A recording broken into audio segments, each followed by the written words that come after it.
Hello everyone, I hope you're doing well.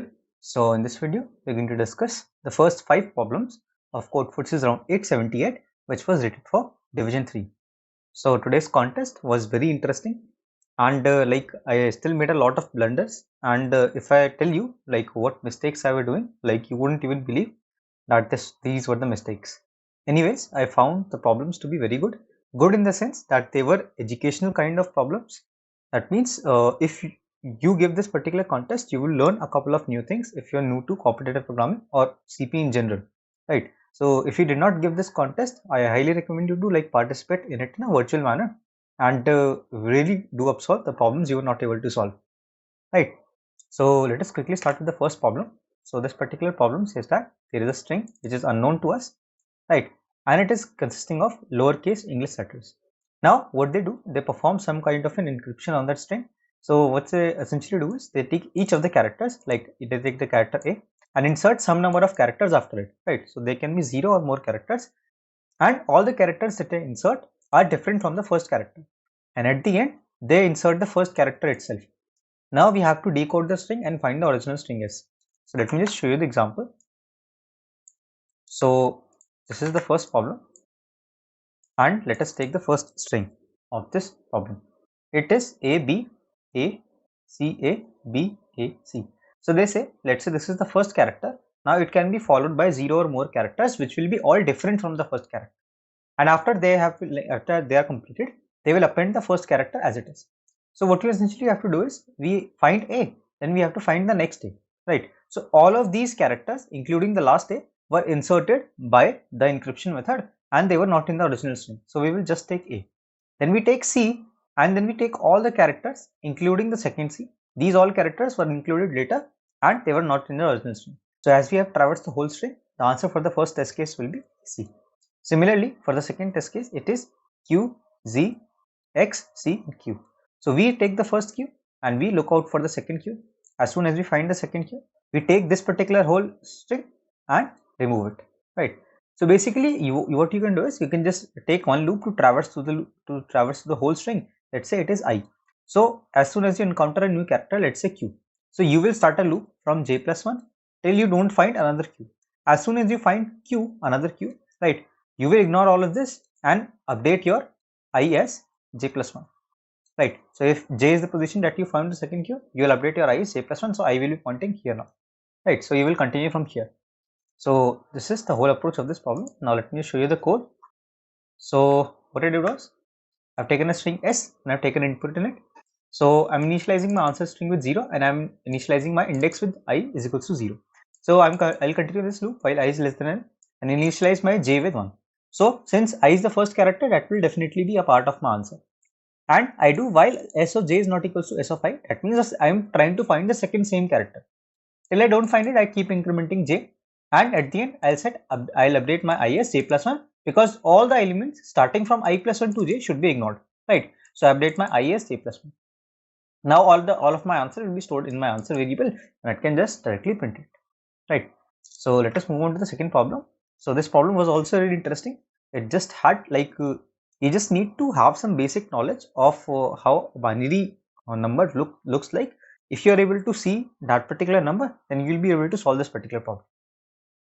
So like the answer to this particular problem is very straightforward, but the intuition can be slightly difficult to observe. So let us have a look at the test case now. So let's see for this particular test case, right? So n is the number of coins, and if there are two types of pastries or cakes, whatever they mention, so this means that the first pastry will have 2 raised to the power 0 cost and the second pastry will have 2 raised to the power 1 cost, right? And you have a total number of n coins, in this case that is 10 coins. So 10, if you represent it in binary, it will be represented like 0, 1, 2, 3. This is 2 raised to the power 8 plus 2 raised to the power 1, right? So this is equals to 10, 1, 0, 1, 0. So like let us first discover what is the maximum cost that you have to pay if you try to choose all of the cakes. So in this case, it is going to be 3. So you can represent this particular 3 as 2 raised to the power k minus 1. Right. So this is the maximum cost that you have to pay in case you want to buy out all the cakes. So if your value of n is greater than or equals to this 2 raised to the power k minus 1, That means you can buy out all the cakes. If you can buy all the cakes, then the total number of possible combinations that you have is only 2 raised to the power k. Right. So how you can achieve this 2 raised to the power k number? For example, k was equals to 2, then you have two cakes. Either you can choose to take none of them, or you take the first of them, or you take the second of them, or you take both of them. So in this case, there are 4 number of ways, and that is 2 raised to the power k. Right. So if the value of n is greater than or equals to 2 raised to the power k minus 1, that means you can take all of the cakes. But the thing is, we cannot directly compute 2 raised to the power k minus 1, remember, because the value of k is very huge, right? So in this case also it is up to 100. We can never reach the value of k is equals to 100. So instead what we'll do is, since this value will be up to 10 raised to the power 9 only, so we will try to find the leftmost bit or the most significant bit of the value of n. So if the let's note it as last. If this particular bit, if this last bit is greater than the k minus 1th value. So let me explain you with an example. So let's say we have 3 bits like this, and the value of let's say n is 4, so it will be represented like this, and the value of k is 3. N is 4 and k is 3. Right. So the most significant bit in n is at position 2. Right. It is not greater than the value of k. That means there might be a case, in this case, where we cannot buy out all the pastries or all the cakes at once. But if the value of last was 3 and the value of, let's say, n was 8, right? So it will be represented like this, 1 here, right? So it will be represented in this manner. So in this case, we can definitely buy out all the cakes or pastries, whatever it is. So in case the most significant bit's position is greater than k minus 1, that means our total answer or our final answer will be 2 raised to the power k. Now comes the other case. What happens when the value of last is less than or equals to k minus 1? So in this particular case, let us make very interesting observations. So let's say the value of n is something like this. So I'm denoting it with 10 only. So this is how 10 looks like, right? Now you have two options for this particular cake. The value of obviously the value of k is somewhat huge, so you can consider it to be like this. The value of k goes up to here, right? You cannot obviously take these cakes because its cost will be greater than n itself, right? You can try to consider taking this particular cake, right? So let's say you do not take this cake for now. If you do not take this cake, the total number of values that you can form is 2 raised to the power 3, right? The total number of combinations that you can form is 2 raised to the power 3. How that number 2 raised to the power 3 comes? Because if you don't take this cake, then you can take all of these cakes together, right? Because the cost of this cake is 8, let's say, and the cost of all these cakes together is 7. So if you are eligible to take this particular cake at costs 8, then you will definitely be eligible to take all of these cakes together, right? So in case if you do not take this first cake, then you will be able to take any cake of them and all of them even together. So the total answer will be 2 raised to the power 3 for if you do not take this cake. Now let us consider you are trying to take this cake, so we will add it in an addition sign, right? So this is one way of doing this. The other way we will discuss further. So let's say you took this particular cake. Now you come to this particular cake. The same logic applies here also. Let's say you decide that you don't want this particular cake. So the total answer that this will contribute will be 2 raised to the power 1.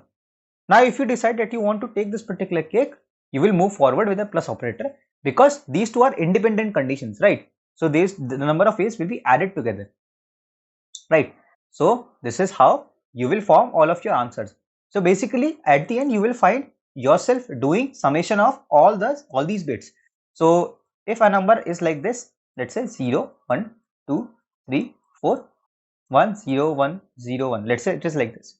So if you try to apply the same logic, you will find yourself doing this particular thing where you do 2 raised to the power 3, 2 raised to the power 2, 2 raised to the power 0, right? You will find yourself doing the same thing if you go through this particular logic. And this is the value of n itself. So we don't even need to calculate it. This will be calculated as n. And there will also be one way where you do not take any cake at all. So you will have to add 1. So the answer in this particular case, when the value of last is the position of the most significant bit in n, when the value of last is less than or equals to k minus 1, then the answer will be n plus 1. I've explained you why this works, because at each step you're trying to consider whether I want to take this particular cake or not. if you don't want to take this particular cake, then the permutation will be 2 raised to power 3, because you can take any of those 3 cakes remaining and even all of them together. But if you decide to take this particular cake, then you will have to add a separate condition, and the number of ways will be added to it, since these two are independent conditions, right? So similarly, you do the same thing for the second bit, and if you keep on doing this, you will add all of the bits that are set in the value of n, and that is basically equals to n itself, and at the end you add 1, because that will be for the case when you don't take any cake at all, right? So this is how you can find the answer for this particular problem. I know that this was a bit tricky. You could have also done this question with observation, but this is the actual reasoning why this particular thing works. So let me just show you the code for this particular problem now. So you can see what I have done is I basically tried to find out what is the most significant bits that is set in the number n. So I am traversing from 0 and till less than I is equal to 32. If the ith bit is set, I'll update my last as I, right? So if last is less than k minus 1, I'll just directly print n plus 1. Otherwise, I'll print 2 raised to power k, right? I've already explained why these two conditions are there. And expo is nothing. Expo is just my binary exponentiation function. So you can see it here, and you can also use it for yourself. This is just for binary exponentiation, right? So let us move on to the third problem now. So this particular problem, right, was like very standard problem, I would say, of binary search. So if you have done binary search or answer, or if you have studied this particular topic earlier, then this problem would have been very easy for you. I made 2 wrong submissions, and you would not believe that was because of a typo. I did make some typing mistakes. I was mistyping a variable that needed to be changed, right? So these were the kind of mistakes I was doing in today's contest. So let us discuss this question very quickly.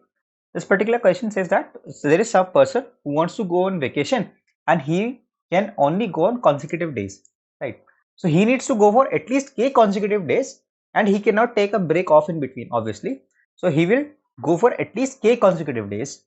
Now he would not want to go if any of those days, between those days, reaches the temperatures above Q, right? So the temperature should not rise above Q degrees. So you will be given at least like 3 values, n, k, and q. So n is the number of days for which you will be given an array n of size n, and at each place you will be given the temperature at that particular day. The value of k represents that you need to go for the vacation for at least k consecutive days, and the value of q represents that the temperature for any of those like k consecutive days should not exceed the value of q, right? So the number of days can be k as well, and it can be greater than k as well, right? So this is something worth noting. So let us discuss an example. So the first test case, I believe, is very suitable for discussing. So we have it right here, and they say that on the first day the temperature is -5, then 0, then -10, right? So now we have to find the value of k is equals to 1. That means you have to go for the vacation for at least 1 day, and the temperature should not rise above 15 degrees. So for the first day, if you start from the first day, that means it is a valid day because the temperature is -5, right? So you can go starting from this particular day. Now starting from this particular day, you can also go for 2 days, right? And starting from this first day also, you can go for 3 days as well, because for all of the 3 days, the temperature is below or equals to 15 degrees Celsius, right? So starting from the first, you have 3 options: 1, 2, 3, 1 and 1, 2. If you start from the second day, you can obviously go for the second day, and you can always go for second and third day as well. So it will be like this. And for the third day, for the third and final day, you can go only for 1 day. So total number of ways is 3, 3, 6, right? But let's say this value was -1. If the value of q was -1, then the whole question will change. So -5, you will still be able to visit, right? So you can always visit the first day. Now, if you try to visit 2 consecutive days, you will not be able to visit it because the second day has the value 0, which is greater than -1. So you cannot go there. Now, if you come to the second day, now you cannot start from this particular position because it is already greater than -1. If you come to this particular position, you can go from here. So the total answer will be 2, right?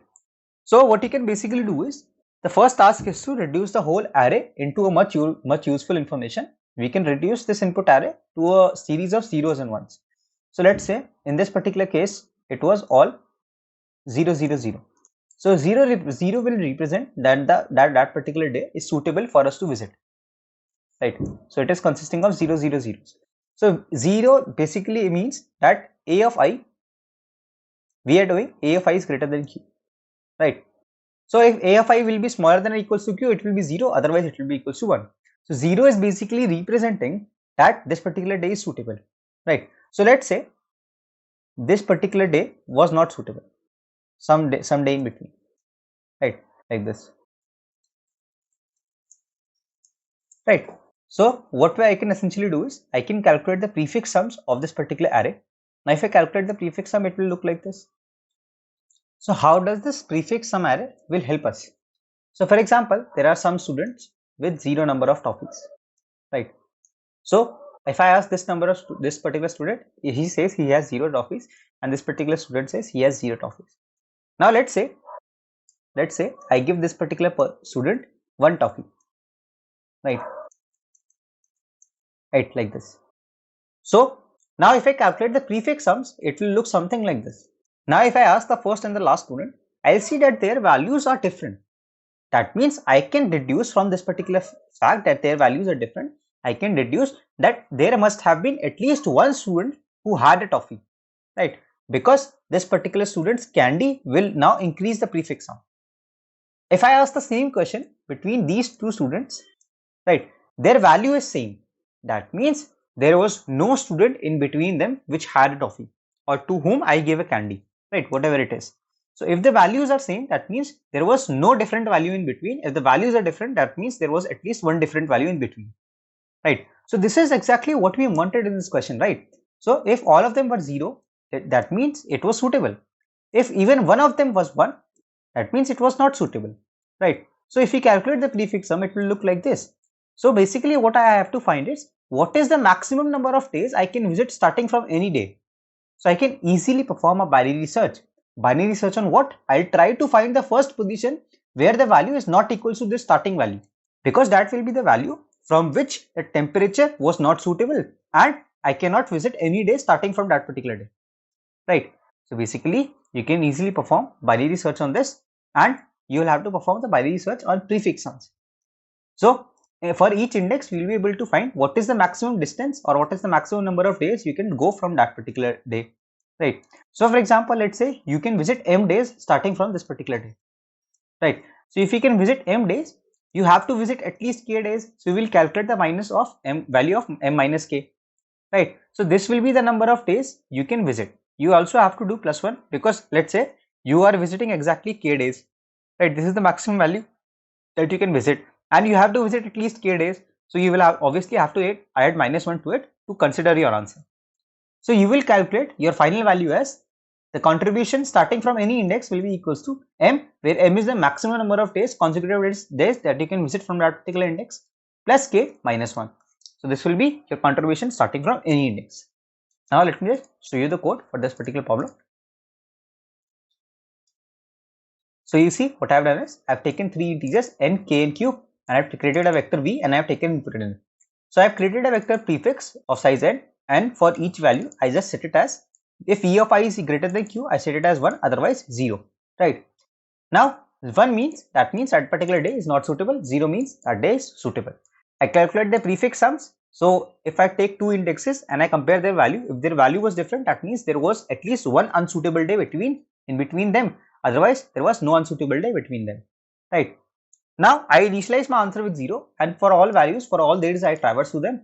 If the value of the day itself is greater than q, that means I cannot start from this day, so there is no point in continuing and I can just directly continue to the next day. Otherwise I set my low value as I. So this is the minimum day, right? So this is the minimum day I can go to starting from I, and the value of h is, this will never be possible because I cannot visit the nth day since the values are up to only n-1, right? So basically I calculate the mid, and if this prefix of mid is equal to prefix of I, that means I can definitely go up to this particular day, so I set my low as mid, otherwise I set my high as mid. So low will contain the maximum day that I can definitely go to, right? So I can calculate the number of days as low minus I plus 1. Since both of those are included, I do +1, and I can calculate my final number of days as days minus k plus 1. So I have explained this, why we do days minus k and do +1. So days will be the number of days back I can visit starting from my current index, right? So these are the all different number of days, right? So it can be like I can visit 1 day, 2 day, 3 day and so on. So I'll do add it to my answer. Now I can finally print my answer and this would be the full solution of this particular problem. Now moving on to problem D. So this was again a good problem of binary search. Like I believe like this was not very straight implementation, although a lot of people were able to do it, but I was not able to think of it very intuitively. So anyways, they say that basically we have been given some array, right? And let me just quickly explain it to you in a more efficient manner rather than reading the whole problem statement. So you are given an array, right? So there are some values in it. Now you have to select 3 different values, or it can be same as well, it doesn't matter. So let's say you select 3 values x, y and z. So once you have these 3 like integers x, y and z, you have to calculate the value of ai minus x, and you can take its mod, and you have ai minus y, you can take its mod, and you can take ai minus z, and you can take its mod, and you have to take its minimum value, right? Now if you do this for all the i's starting from 0 to n minus 1 independently, right, you will have some minimum values for all a of I, right? And among all those a of i's or all those minimum values, you have to find the maximum value, right? So basically for let me denote, let me just write it like this. Let's say max is a function taking I from 0 to n minus 1. So this is the whole problem reduced into a more mathematical form, right? So basically for all indexes a of I minus x, a of I minus y, a of I minus z, right, you have to take for all indexes, consider this their minimum, whatever minimum value you can derive, you can take any of those integers x, y and z, and you have to do this for all 0 to n minus 1, and you have to take the maximum among them, right? So this is our whole question, and x, y and z can be any integers, they can be like different, they can be same, there are no constraints on that. Now this is the whole mathematical form of the statement. Now if you try to focus on finding x, y and z, you will fall into deep trouble, because this is not the way this problem can be solved, and I wasted a lot of time on it. Instead what you should focus on is the answer, right? If I try to perform binary search on this particular answer, then the next question that comes to my mind is how do I actually form the checker function, right? If you try to form the checker function, let's say if I try to find the answer for mid, whether the answer mid exists or not. So basically what I can do is I can sort my whole array. Let's say the values are 1, 2, 3, 4, 5 and 6, right? If the value of mid is 2, that means the maximum absolute difference that can exist is 2, right? So if I take starting from 1, the maximum value that I can take is 1 plus 2. So the maximum value that I can take is 3, right? So if I want to take 3, what happens? I can take 3, and in that case the first number will not violate the rules, because 3 minus 1 will be equals to 2, and that is within the acceptable range. Now I go to the next number 2, right? So I'm using the same variable 3. For it I'm not recalculating it again, I'm using the same number 3. So if I do 3 minus 2, it will be equals to 1, good enough. 3 minus 3, it will be equals to 0, good enough, no problem. Similarly for 4 and 5, let's do 5 minus 3, it will be equals to 2, good enough, no problem. As soon as I move to 6, if I do 6 minus 3 mod, it will be equals to 3, which is greater than my mid value. Now here comes the problem. I cannot take 3 and 6 together because it will be greater than my mid value. So obviously for this particular 6, I will have to find a new value, and the value I want to take will always be as maximum as possible as far to the right, so that I can also use that particular value for other numbers as well. So as you saw that in case of 1, I chose 1 plus 2 because that was the far most value that I could have taken from 1. Why I did it? Because you saw that it was also useful for these numbers as well, right? It really helped these numbers as well. I could have also taken 1, and that could have made my 1 minus 1 is equal to 0, but in that case the value 1 will not be able to help 4 and 5 to reduce its answer, right? So that is why I take the far most value that I can take to the right and continue with it. Now as I encounter 6, I cannot take the value 3 again, because in that case the difference will be equal to 3, and that is not possible. So the next value that I want to take is 6 plus 3, and that is equal to 9.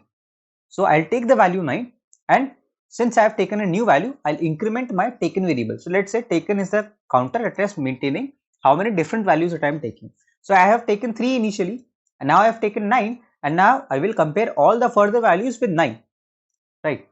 So at the end, if this taken value is less than equals to 3, that means I was successfully able to find 3 variables or less than 3 variables, and that is even better, such that the maximum difference is mid. So for that particular case, the answer will exist. If I take more than 3 values, since I am only allowed to take 3 x, y and z, that means the answer will not exist in that particular case. So this was the solution, and this solution was also interesting, but not very straightforward for me at least. So what we essentially do is we take a vector v as input and we sort all of it. Now I take a set as input. So I don't think that it was actually required. I just took it this was the first thing that came to my mind. So what I essentially did here was, if the unique number of elements in the set is less than 4, then the answer will be straight away 0, obviously. So that is what I did here, but I don't think that it is required. Even if you don't do this, I think it should work. So I set my lower bound as 0 and I set my upper bound as 10 to the power 15. So the reason why I took this was because the number of elements were 2 into 10 to the power 5 and the maximum value was 10 to the power 9, right? So if you add, if you multiply it, it will be 2 into 10 to the power 14. So this is the maximum value of sum that you can form, and my final answer will definitely be smaller than this particular sum, right? Because I am doing some minus something at each value, right? If I just directly add a of I, this will be the value that will form. If I am adding a of I minus something, that definitely my answer will be smaller than this. So I assumed it to be a safe upper bound. That is why I take some number 2 into 10 to the power 14. I had to take some number greater than it, so I took 10 to the power 15, right? This is what I have taken here. Now what I do is I just do binary search and I perform binary search in a manner like this is also the same manner, invariance technique. So I have my mid here. What I do for mid is I initialize my value as v of 0 plus mid, right? And I mark my taken as 1. I traverse through all the values, and if I found that value minus v of I is greater than mid, then I'll update my taken value. That means I've taken one more value and I'll update my value variable. So it will be equal to v of I plus mid now, right? So at the end, I'll have the number of different number values that I have taken, and if taken is less than equal to 3, I'll return true. So this is just very simple binary search type that you have to do, and at the end, you can just set high is equal to mid or low is equal to mid depending upon whether check returns true or false, right? So high will definitely store my final answer, so that is why I can just directly print high, right? So this, in case you're wondering, this is called invariance technique, where I assume that the lower end is always false and the higher end is always true, and that is why, since higher end is always true, I can just directly print H. So let us move on to the final problem of this particular discussion. So this particular problem is character blocking. So this is also one very interesting concept that you will come to know if you have not solved these kind of problems before. In this particular problem, what you have to do is you basically have to track the changes. So it's if you have heard of Git, it is something similar to it. You have to keep track of the changes, and if you just keep track of those changes, you can have your final answer. So actually, I did not solve it during the contest. I had a couple of wrong submissions and runtime error. Again, because of a very important typing mistake and a typo, I was getting wrong answers, and there was some mistake also, some other mistake related to arrays that was causing me to get runtime error, right? So you see, I get runtime error at test 8, then at test 2, and then finally accepted. So I'll also tell you what were my mistakes, how you should avoid it basically. So this particular question, they are saying that we have been given two strings of equal size, and we'll be given two values t and q. So t is the time value and q is the number of queries, right? So what you essentially have to do is, if the query is of type 1, we will be given a position, and we have to block both the characters at that particular position in both of the strings. Now we have been given the query of second type, where basically we have been given some information, and let me just tell you what this information is. So we will be given x p1 by p2. So x is the identity of the first string, it can be 0, 1 and 2. This is the identity of the second string, it can also be 1 and 2, and this is the position 1, and this is the position 2. So let's discuss an example. So if the input is like this, 1 1 1, 2. So in this case, what we'll have to do is we'll have to take the first string and take its first character. We'll have to take the first string and take its second character, and we'll have to swap both of them. If the input was like this, let's say, so we'll have to take the first string and its second character, and we'll have to take the second string and its fourth character, and we'll have to swap both of them, right? So this is what the input means. And one blunder that I did during the contest was taking the wrong input in the sense I was taking the input in wrong order. So I was taking it in this manner, right? The input was actually provided in this particular manner, right? So you see the ordering is different. That is why I was also getting wrong answers in some of the cases. So let us discuss how we can solve this problem. The third query is of the type 3, and in this case we have to return whether the strings are equal or not, excluding the blocked characters. So for example, let me discuss something with you. So I believe that you must have understood this part, right? The exchanging part. But let's say we have some word like this, and we have something like this, CUO, right? So I've just taken randomly two words, and whether they are equal or not, if you see at them at first glance, you will say that they both are not equal, definitely not equal. You are correct. But if I block this particular character R and O, right? Blocking means that you have to tell whether they are equal or not, excluding this particular character. So in this case, you will just have to check this, this, and this, right? So if you check these three characters, they are equal, and that means these two strings are equal. So in case a query 3 is performed when the third index was blocked, that means your answer will be yes. If the third index was not blocked, the answer will be no. This is how the queries are. So how do you actually go on maintaining the states or updating the states? So what you can essentially do is, first of all, in these types of questions where you think that it can be solved by tracking the changes, you need some variable to solve the query of third type, right? So for example, you found a way to track the changes, but you need to also find some way to update that change into somewhere so that you can answer this particular query instantly or in constant time. So let's say we create a variable value. So it will be initially 0, and it will store the number of same characters that we have in the string, right? So in this particular case, as in initially the value of this particular value variable will be equal to 3, right? Because this character are equal, this character is equal, this character is equal, and these two are different, so it will not be added to our answer, right? So now what we do is, let's say this particular character was blocked, right? So if it was blocked, that means it will not be considered in our answer, right? So let's say value is representing the total number of characters that are same. So if I block this character and it is not considered in our answer, I can also say it that if I block this character, the values are same, right? I can just assume that if the characters are blocked, their values are same, right? So I can increment my value, right? So instead of doing anything else, I can just directly increment my value. But what if the characters were already same? In this case, the characters were different and my value becomes 4. That's good enough. But what if the characters were already same? So I will have to check this particular condition, and I'll increment my value only if A of I is not equals to B of I. So what happens when I'm blocking a character? I'm just assuming that they are same, right? I'm not worrying about them now. I'm just assuming that these are blocked, so they must be same, right? But I will only increment my value when their initial value was not same, because if there was already same, my value already would have been 4, and if I increase it one more time, it will become 5, which is not valid, obviously, right? So I'll increment it only it was same. Now since they are same only up to a time t, right? This was also mentioned in the question. I believe I forgot to mention it in the explanation right now, but they are only valid till a time t.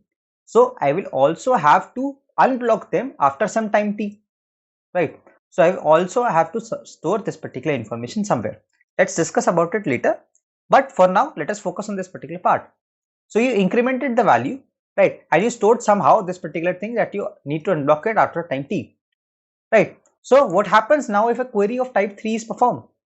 You just have to check whether the value of this particular variable is equals to n or not. If it is equals to n, that means the answer is yes, otherwise the answer is no, right? We have already discussed what happens when you need to block a character. You update the value of this particular variable and increment it by 1 if A of I is not equal to B of I, and you somehow store this particular information that you need to unblock it after I plus t time. We will discuss it later how do we implement this particular part. But now let us discuss what happens when you try to swap. So let's say we are swapping some characters. So let's say we are swapping, we have CURB and we have CUOB, right? Let's say we are swapping these two characters, right? So whenever you swap, there might be some connections that are broken and there might be some connections that are made. Some new connections that are made or some old connections that are broken. So we need to change or we need to track this particular change in our value variable. So let's say these two values are same, that means they are going to be swapped and somehow their connection will break. So I need to, let's say P1 is the A, this is the string A and this is the string B, and P1 P2 are the positions. So I'll decrement something from my value and that will be equals to A of P1 is equals to B of P1. So if these two characters were equal initially and this link is going to break, then I need to subtract 1 from my value. So only if they were equal, I'll subtract 1. Similarly, I'll subtract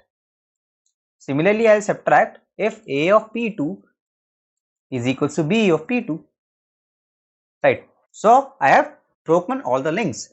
Now I perform my necessary swapping operations, and after I have done the swapping, I'll increment this value. So since these values would have been updated, then I can just directly increment them like this. Similarly for, let me just write it like this, A of P2 and B of P2. So this is before swapping, you are breaking the links. This is after swapping, you are adding the links back, right? So this is how the question would work. Now let us quickly discuss how you can store this particular states.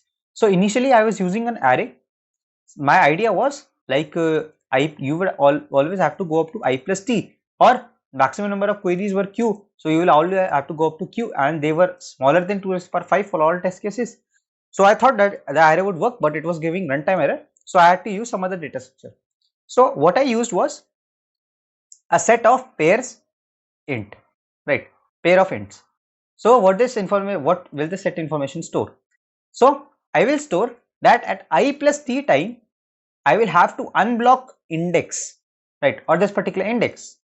So whenever the I plus tth query arrives, right, so I'll have to unblock this particular index. What is meant by unblocking? You see, while blocking, I added some value to my answer or value. Similarly, I'll just do the reverse of it. While blocking, I did value plus is equals to A of I not equals to B of I. While unblocking, I'll do value minus is equals to A of I not equal to B of I. So this is just the exact opposite of blocking the characters, right? So this is what you have to do. While unblocking, you just have to do the opposite of blocking.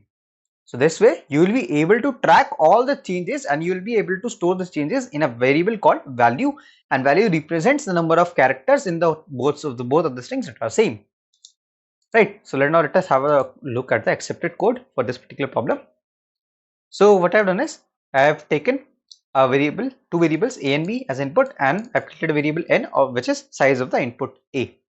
Now I initialize my value with 0, and for all characters that are equal, I'll increment it in value.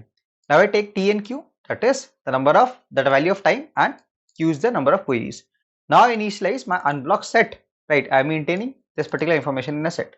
So if the size of unblock is greater than 0, obviously, and the first element indicates the time. So if the time is equals to I, that means I have arrived at the correct position, and now I need to unblock some element, right? So I will get its index from the second part, right?